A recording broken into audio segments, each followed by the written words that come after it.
Welcome to Make Your Move, the podcast designed to help you get on the property ladder and then figure out what the hell you're doing once you're on there.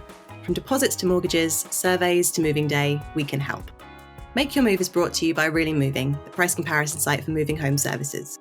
Let's get into our episode.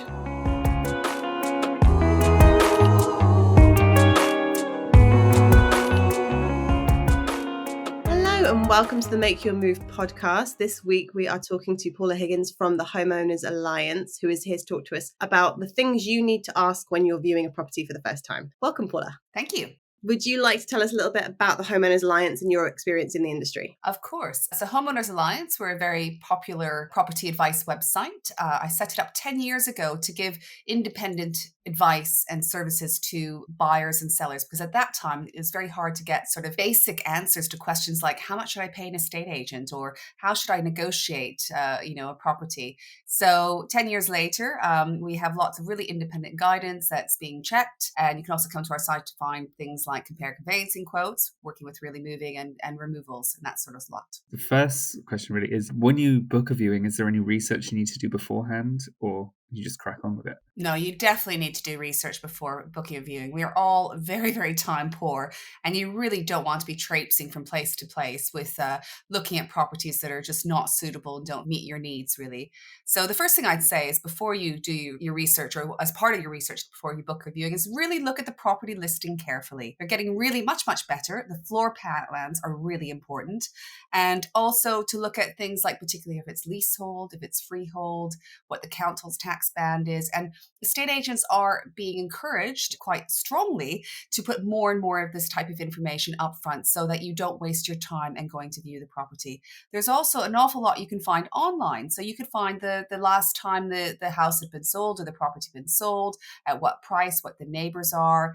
You could see how long it takes to walk to the local shops or to take transport, to commute, the schools in the area, whether you'd actually get into the catchment area of the schools, are there any major planning developments planned? So there's a lot of things that you can find out online. And we really would say the more research you do, the better off you'll be in the end. Yeah, I think it's funny when you think about it. Property is probably the most expensive thing you're ever going to buy. It's this huge purchase and a huge decision. And most people, I think it said on your website, it's about half an hour, the average time that people spend viewing, on an actual visit to a property, which seems mad. Bonkers.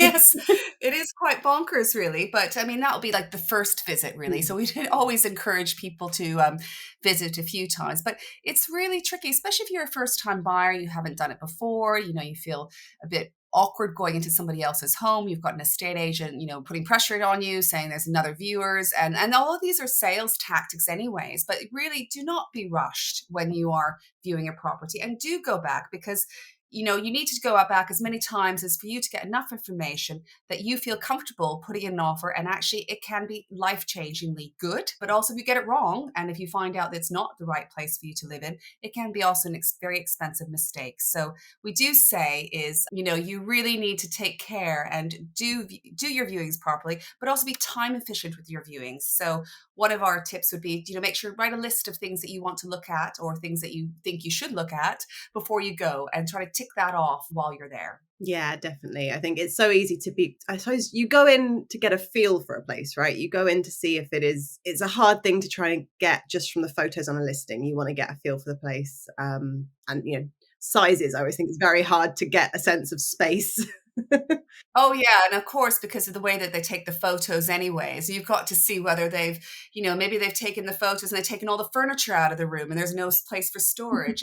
And you also get a lot of things from viewing the property just from outside. So, if you're not you feel a bit pressured while you're inside, is look outside. The curb appeal is so important. Look at the windows. Do they look like in good condition? Is there paint peeling? Do they look a bit rotten? Look at the roof. Even if you don't know what to look for, but if you can see if there's moss growing up there, so it might be something you might want to say, actually, I might get a surveyor to look at that more carefully. So there's lots of little telltale signs you can take when you're viewing a property. But we say that, go in with a checklist. Try not to be ushered by these, where the estate agent wants to show you and their patter. Do make sure you see all the rooms, make sure that you look at the loft, you look at the, the basement, and also think what the potential is. Can you build out? I know that you're finances will be incredibly stretched at this time, but it'll be a surprise in a few couple of years. You might decide, actually, yes, I do need to extend, or maybe I need a garden room. So just really take your time and really visualize and see if you can see yourself living in that property. Obviously, you mentioned the estate agent kind of having that sense of urgency and the pressure on you.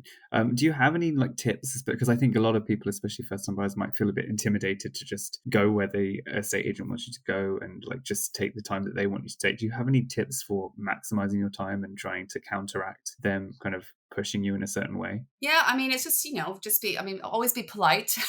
Estate agents are ultimately, they're on your side, but you've got to remember they're there for the seller. They're looking to maximize the price they want to sell the property, but they're also looking for the right buyer, really. So it is a good relation to cultivate. So just, ask lots of questions, especially if you've got the owner there, which usually the estate agents will try to make sure the owner is not there. But make sure people love talking about their property, and people are generally fairly, trying to be fairly honest. So just ask lots of questions. Make sure you see every room and don't feel silly about it.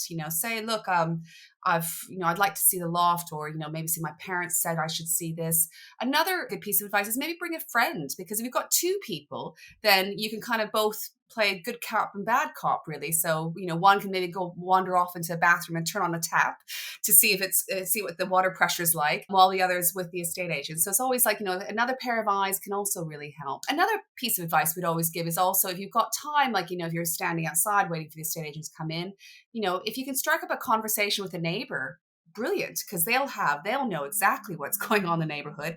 And actually, they would like to know, you'd like to know how long, the house has been empty for a period of time. What are the schools like? Would you get your children into the school? What are the shops like? And you get a real sort of sense of the community in the area. And again, the neighbors will always, be fairly, we're fairly honest people, I think. I would say another good thing is, so you do feel a bit rushed with the estate agent. So a lot of the listings will have virtual viewings. So you can actually in your own time see, see viewings also, but also ask to take photos. You should ask permission first. And that might also help you that, when you go back and start to think about it, and maybe think about if you want to do another viewing, the things you've checked off on your list that you're happy with, or things that you're a bit concerned about and you want to explore a bit further. Is there ever anything that you think, if you were looking at a property and you saw that, you'd go, nope, I'm out, absolutely not? Or is it just a case that there's a variety of there might be an issue, but you can throw money at a problem and that's fine? Or is there ever anything that you see on a walkthrough that you kind of go, no, I wouldn't touch that at all? Oh, it really depends. It really depends on your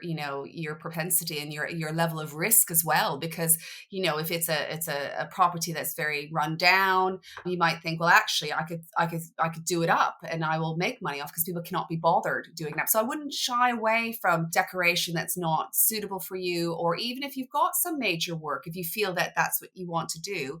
Especially also, you might be better to sort of buy big, or sort of to think about yourself in 3 or 4 years. What you don't want to do is to buy a property that you feel you've outgrown within a year, because that's where you're set to lose money in terms of all the transaction costs. So think about if you can see things going on, that you can see that you can probably improve or whatever. In terms of things that would really turn me off, I think it's actually more the legal side of it. I'd be very worried about things like lease length, for instance. And it's very likely, if you're buying a leasehold property and not having the right charges, if you can't get information about the costs and the ground rents, and how much the service charges are, I would be quite worried about that. And I'd also be worried about if it was an apartment building, if the whole out exterior, everything is dilapidated, and because that means it's not being managed properly. And I'd be worried that, for instance, that when the roof might be coming up to be replaced, there's going to be some big money that will be needed to do that, and you might not be prepared for that. So, but other than that, I think it's as long as if you get a survey, surveys can be great because they can help you decide how much money you want and you need to spend, that if it's, the roof needs repaired or whatever it is.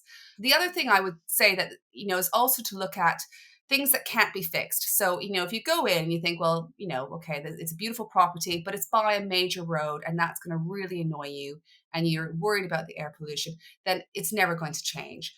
Another thing to look at is if light is quite important. So, for instance, if you're a keen gardener and you want a south-facing garden, and you've got a damp, derelict garden that will never do anything, and you probably will think, well, maybe I will never be happy there. I'd rather, look somewhere else and look at the where the property is located and how it's located. So it's those types of big things that would put you off. And sometimes that sort of stuff you can see before you're even going to view the property, whether it's close to a big A road or whatnot. So, and that's where to do your research carefully. So when going for the actual viewing, what are the main things to be looking at when you go for a viewing, the things that people often miss or people don't know to look out for?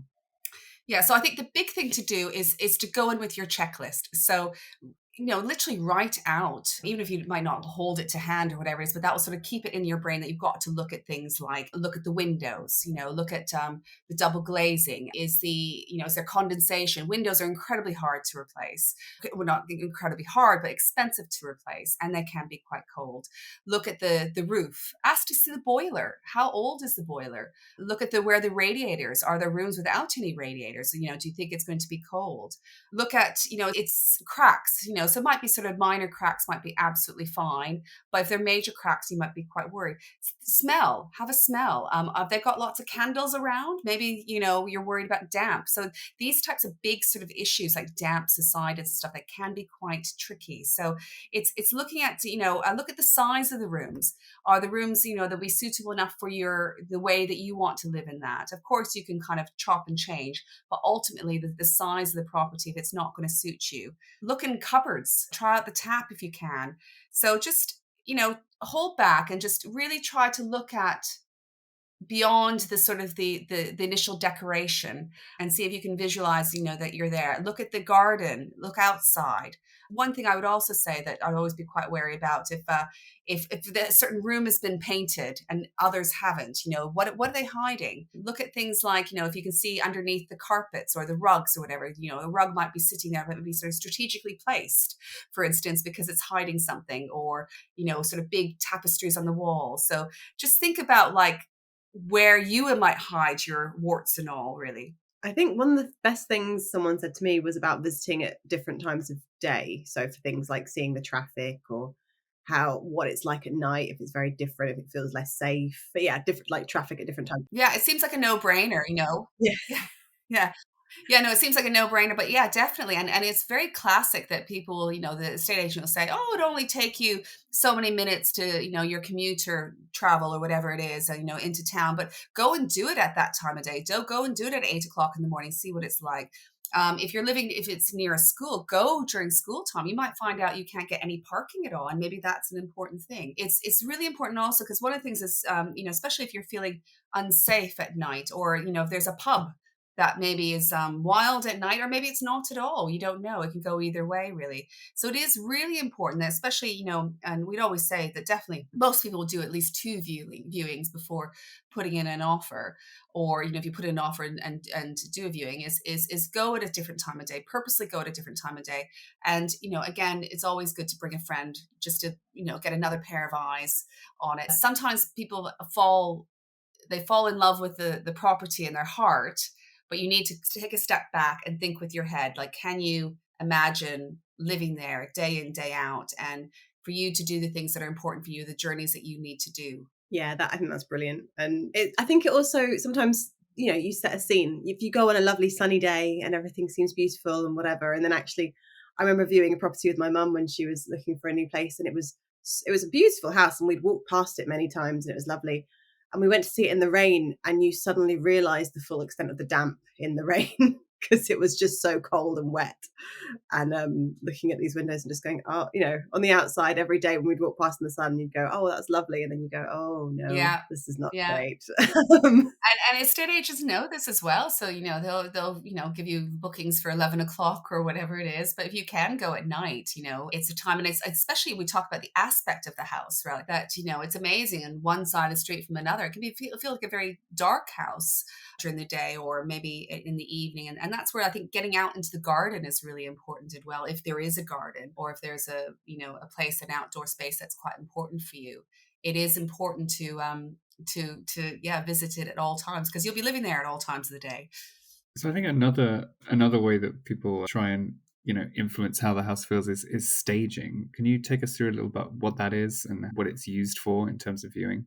Sure. So staging is when you go and you're putting your property in the best light, and this can be actually the owners of the property taking all their furniture out completely, putting it into storage. And there's also lots of lovely tricks, and they're just really trying to sort of make the property that you can see yourself living in. And that usually will end up costing more as well, because it can be a very sound investment for someone who's trying to sell. So some of the things that you can see for staging is mirrors are a very classic example. So cleverly placed mirrors to sort of expand out the property, or even mirrors in the garden, which is can be a very effective way to expand out the property. But just be aware of what's happening. Minimal furniture. New build developers are classic at this. So they literally will put in extra small look like double beds, or you might find out in the bedroom that there's no side tables. So really look at where the storage furniture is. This is very classic to take out the chest of drawers or the cupboards or things like that. So that's another area where staging that's a very classic thing to do. Strategic lighting. So we talked earlier about how light is really important, and that's lovely smells. So, we hear about the baking bread, or, the nice candles, and that can really mask the smell of damp, and maybe other smells that, you don't want to have. And the other staging is that, and what I said earlier is that, really look at where, if everything's been painted, quickly and properly, and especially if certain areas are looking a bit more well done or painted than others, I'd be really quite wary of that. And like, why have they painted that? So it can be a nice way for you to see a property that you love, but you might actually paying a premium for properties that are staged. So, what we always say is, you go into properties that are a bit tired, maybe try to sort of put your staging hat on and see, don't be scared if it's, if somebody hasn't staged, but, it's a classic example with people in properties. They've kind of fallen in love. They just want to move on. But, actually don't be scared off of that. You need to give everything a lick of paint. That's actually not that expensive. And it's quite fun being and buying properties where you can put your own stamp of uniqueness on it, instead of feeling that you don't really want to repaint or to tear things out that are already new. And it seems quite inefficient to do so. If you have furniture that you're going to move into the house, is it worth like having measurements and stuff in your head and being able to kind of gauge where it would all fit in a house? Yeah, no, I mean, that's a great, and I'm terrible at visualizing. And I know the first thing you should look at, and I think we said this at the beginning, is look at those floor plans. But the floor plans are not all the same, because they actually don't have the same way of measuring. So sometimes the estate agents will give the floor plan, but they'll include the thickness of the walls. What I've been known to do is actually just taking a tape measure out, so even where I am, to try to visualize how big that room is, because you might find out it's a little bit of a box room. But do think to see whether your furnitures, would it fit into your new property? Will you be able to get it in? Will you be able to get your, if you've got a lovely big massive sofa, will you get it in through your front door? We recently did did some changes to our basement, and we found out that actually there's only one sofa we could buy that can actually get in there. So God forbid the next person who buys it, they'll realize that they're not going to be able to get to a pool table or a big TV or something like that into these tiny rooms. So looking at the location of how things fit together is always very wise to do so. But yeah. Yeah, thinking about staging, it reminds me kind of the reverse of staging. When I was looking at flats, there was one room we went in and they had an absolutely massive bed in there, and it just made the room feel really small. And it really turned me off that flat, because I just thought there's not going to be any space. But if they'd had like a really strategically small bed, I might not have even noticed how small the room was. Yeah. So I can see like how that would work on people. Yeah, so it is. I mean, and that's where, so that's why don't be scared off, because actually, the property that we bought was empty for a long, long time, and people were very scared off, and it needed quite a bit of work or whatever it is. And we spoke to the neighbors as to why was this property empty? We're really concerned about this. We want to make an offer.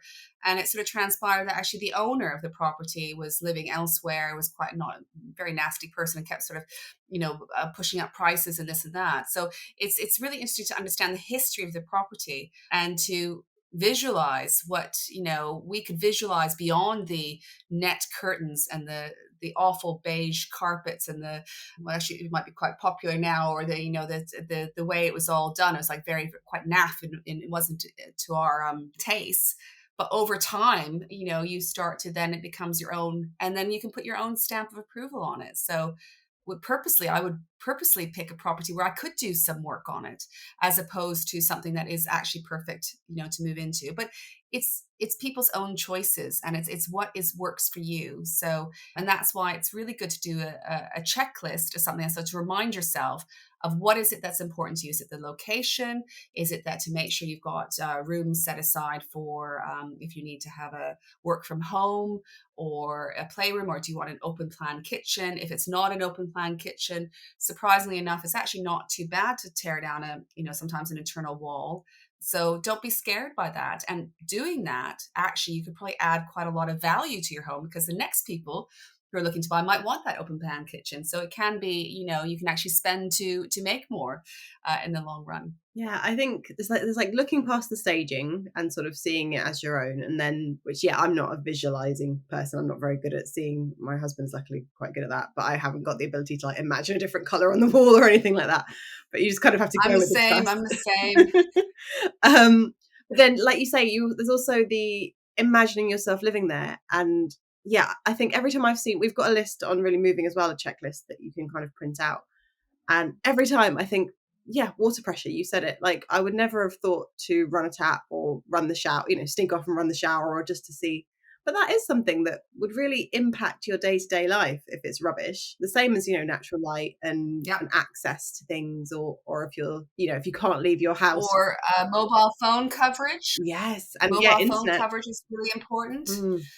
Broadband, and this stuff will be coming online, that, on Rightmove and others, you can see what the broadband levels of services are, or the mobile phone, but nothing beats going into the house with your phone, doing your viewing and seeing, does this work? Or talking to your neighbor, and they might say, well, this provider is not very good in this area, but this provider is really. So it's those types of things that are really, really important to people, really. And that's where, to have that sort of little list behind, you've got in your head that you can tick off before you actually think, well, actually, this is, I can really see myself living here for for at least a few years.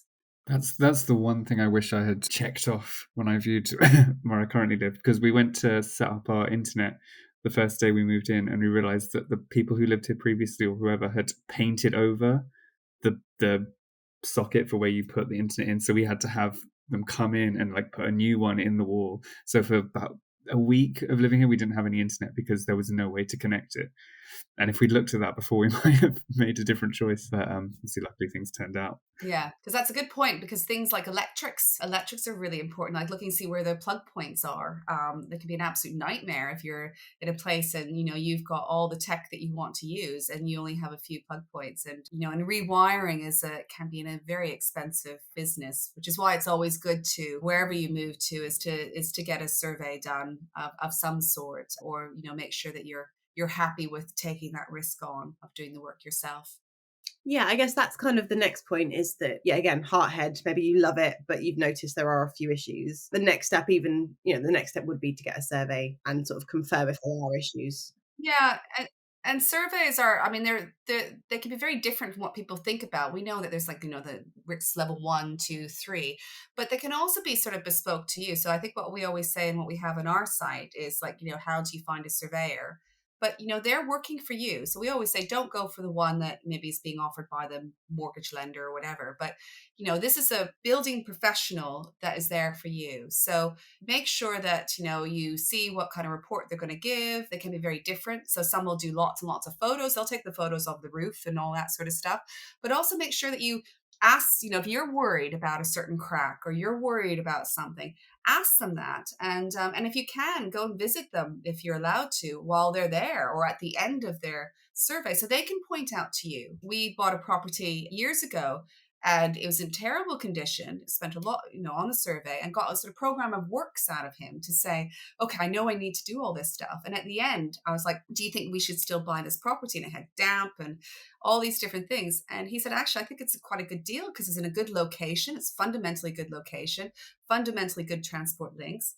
And you make it your home, and it'll work over time. So we were happy to take that risk on, which is why we got probably a very good deal in the end. But I did invest in that survey, and I invested in the surveyor. So I made sure I did my research. I spoke to various surveyors before I settled on somebody who really understood the local area as well, and sort of understood, like, had seen other properties in the area and what had been done there. So I think that gave me a lot of reassurance. I was thinking as well, in some ways, the people, if the owners are there, or if the estate agents can tell you a little bit about the owners, you are buying their home, you're buying their history to an extent. So sometimes that can give you a little bit of an insight. So, for example, my mum was trying to buy this bungalow, and it went on and on for a very long time trying to buy this bungalow from a lovely little old couple who'd been there for about 35 years.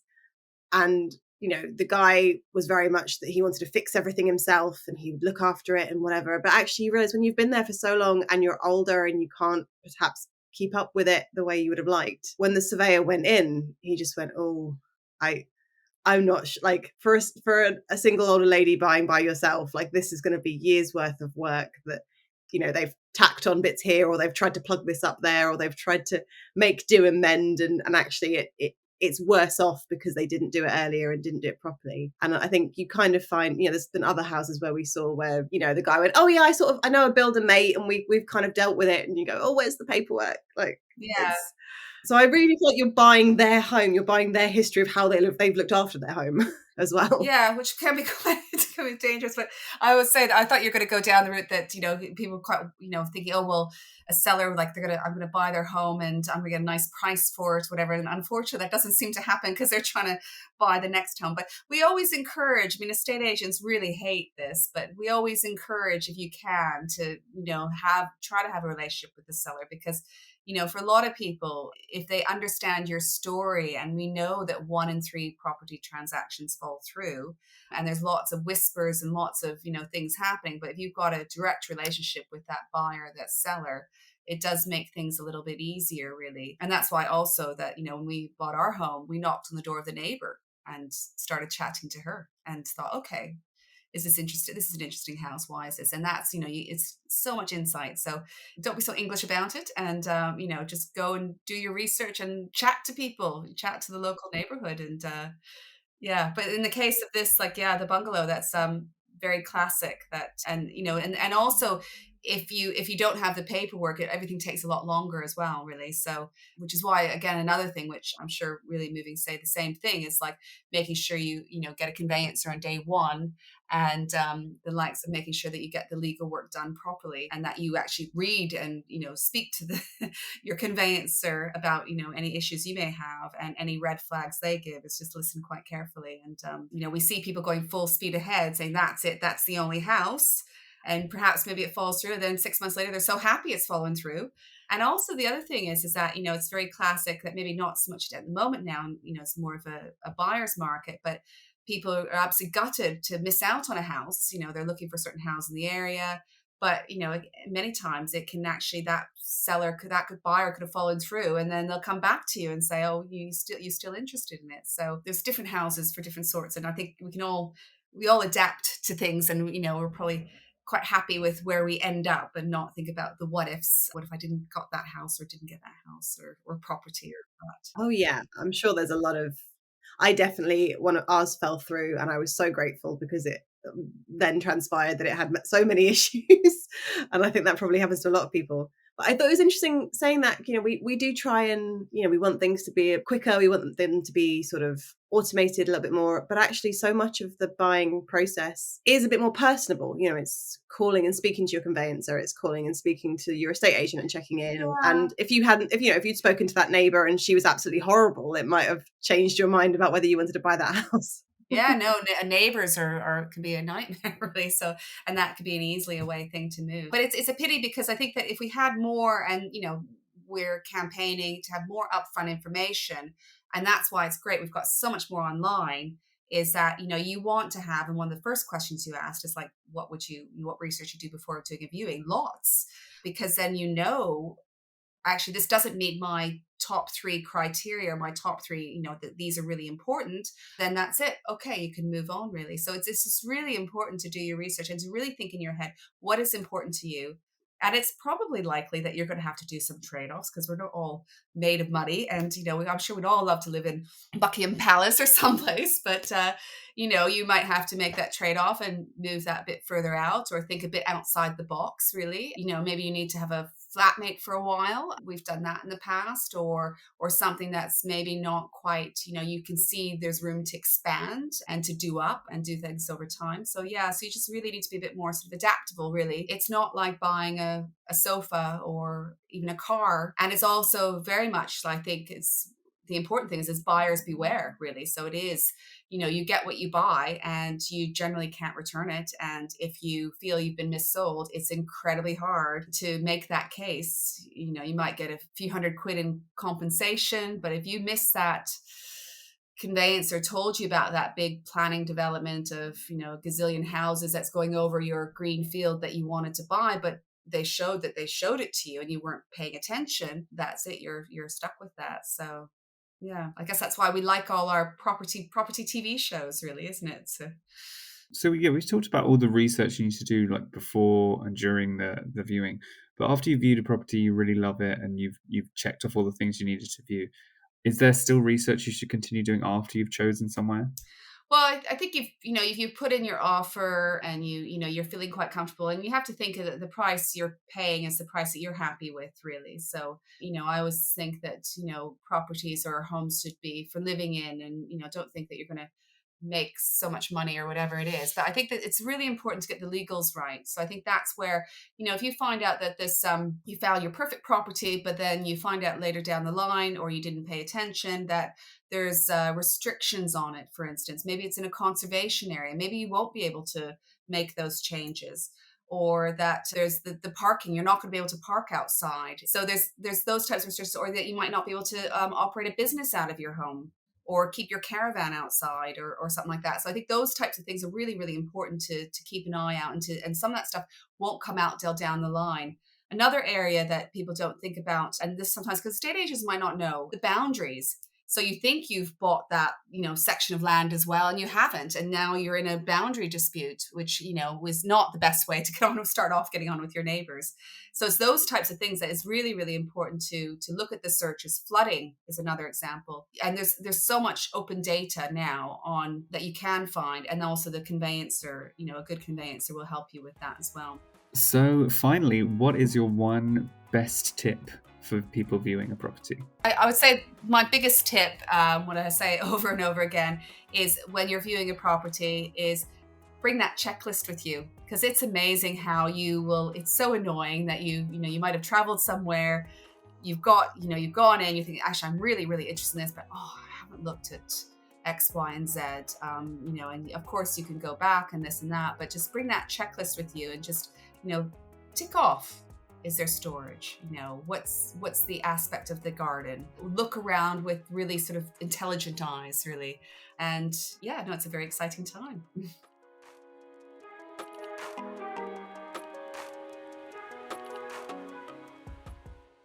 So what's the one thing you learnt from our expert guest this week? I think the biggest thing I learned was the amount of trickery that could be involved with viewing a house. Is the way of paint cannot conceal something, a well-placed mirror. I think often we just get into the idea that this is exactly what the house is like, and sometimes we miss the fact that they're trying to make their house look as nice as possible. So maybe be a little bit skeptic of when you're looking at it. Yeah. In a similar way, I think I very much fall for the atmosphere of something and the feel of a place. But actually, like you say, the feel of a place is just staging a lot of the time. They've made it feel that way. And I could make it feel that, if I was skilled at doing that, I could make any place feel that way. So not falling for the top level stuff. And yeah, I think that was a very good comment about storage, because there is never enough storage ever. Yeah. It actually reminded me of a film. I don't know. I think it was either Amy Adams or Isla Fisher, one of those two women that look exactly the same. And there's a film where it's a rom-com, and her job is to stage houses to make them look good for rich people's apartments. And then she goes to Ireland and falls in love. It's got really nothing to do with it, but that's the beginning of the film. That's her job, that she stages apartments. And I was like, is this a real thing? But I guess it is. People pay people to make their houses look good when they sell them. Yeah, it does make sense. But yeah, I guess the more they've paid to stage it. Also, I suppose you may have very, very eclectic tastes. So someone may have told you to dull it down a little bit and make it more neutral, which I think is different than having something fully staged, because either all your stuff was rubbish or the place was terrible. I was gonna say, I think about if whenever my parents have to sell their house and my old childhood bedroom, which is like bright yellow and blue, I'm like, people are gonna view that. Like, this is horrible. Maybe they should paint it. But those are the colours I chose as a kid. There's so much to consider. And actually, I think the main takeaways from that were to be a little bit more pushy, to ask the uncomfortable questions if you feel uncomfortable, to be nosy, to feel like it's very English to be uncomfortable about going into someone's house and opening their cupboards and running their taps and things. But if you are going to invest the most money of it's the biggest investment of your life, it is worth taking the risk to be a little pushy, to get on with it. Or send someone else to do it. Yeah.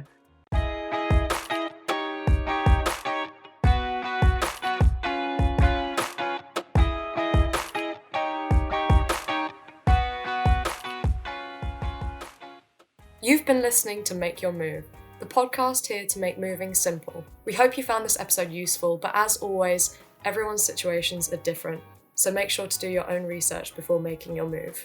Make Your Move is brought to you by Really Moving, the price comparison site for moving home services. If you have any experiences or questions you'd like to share or ask that might be put on a later episode, please email us at podcast@reallymoving.com. See you on the next episode.